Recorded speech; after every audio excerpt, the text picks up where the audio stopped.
সন্ধ্যাবেলা চায়ের সাথে মুখরোচক কিছু খেতে মন চাইলে কিংবা বাড়িতে হঠাৎ করে অতিথি চলে আসলে ঝটপট করে কিছু বানিয়ে দিতে মন চাইলে এই রেসিপিটা কিন্তু আপনি একবার ট্রাই করতে পারেন। খেতে যতটাই মুখরোচক হয় আর বানানো কিন্তু একেবারেই সহজ। প্রথমে একটা বড় বাটির মধ্যে নিয়ে নিয়েছি আমি 2খানা আলু সেদ্ধ। আলু সেদ্ধটাকে একটু গ্রেটারের সাহায্যে গ্রেট করে নিয়েছি।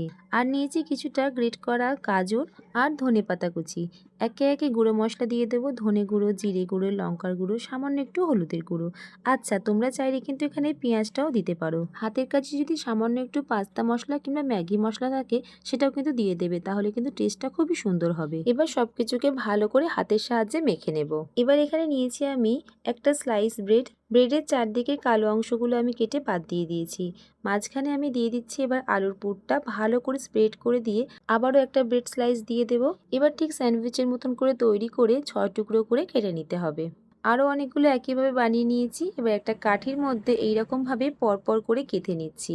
একইভাবে আমি সবগুলোকেই বানিয়ে নিয়েছি।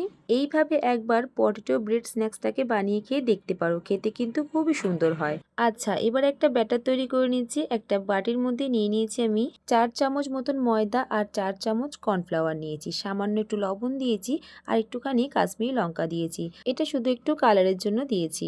এবার অল্প অল্প করে জল দিয়ে একটা মিডিয়াম ঘনত্বের ব্যাটার তৈরি করে নিতে হবে। এবার এই ব্রেডের স্টিকগুলোকে একে একে এই ব্যাটারের গোলায় ভালো করে কোট করে নেব। গ্যাসের ওভেনে একটা ফ্রাই প্যান বসিয়ে দিয়েছি, তাতে সামান্য পরিমাণে তেল নিয়েছি। আমি এখানে কিন্তু খুব বেশি ডিপ ফ্রাই করব না, অল্প তেলেই কিন্তু উল্টে পাল্টে লালচে লালচে করে এই স্টিকগুলোকে আমি ভেজে নিয়েছি। একইভাবে আরও কয়েকটা তৈরি করে নিয়েছি। টমেটো কেচাপের সাথে আমি পরিবেশন করেছি। চলো তাহলে আজকের মতন আসি, আবারও দেখা হচ্ছে অন্য কোনো রেসিপির সাথে। আমার রেসিপি ভালো লাগলে অবশ্যই চ্যানেলটিকে সাবস্ক্রাইব করে নিও। টাটা।